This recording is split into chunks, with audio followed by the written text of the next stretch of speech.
Episode: The Kill Box in the Middle East.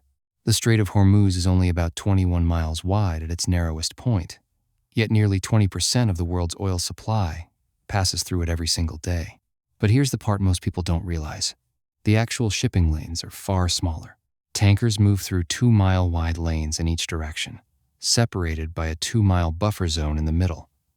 That means the global energy system funnels through just a few miles of navigable water. One lane in, one lane out. Massive oil tankers leaving Saudi Arabia, Iraq, Kuwait, the UAE, and Iran all compress into this narrow corridor before entering global markets. At the center of Iran's export system sits Karg Island, where much of Iran's crude is loaded before tankers head toward the strait. This is why the strait matters far beyond the Middle East.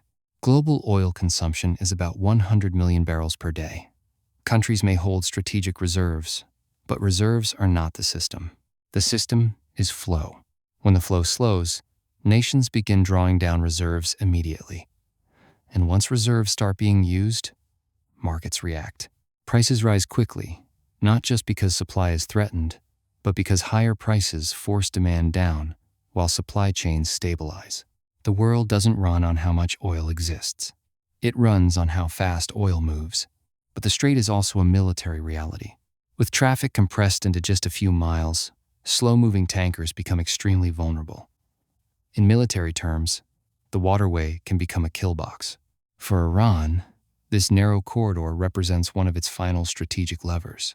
When infrastructure is bombed, leadership targeted, and pressure increases, projecting strength in the strait becomes a way to demonstrate control over something the global economy cannot function without.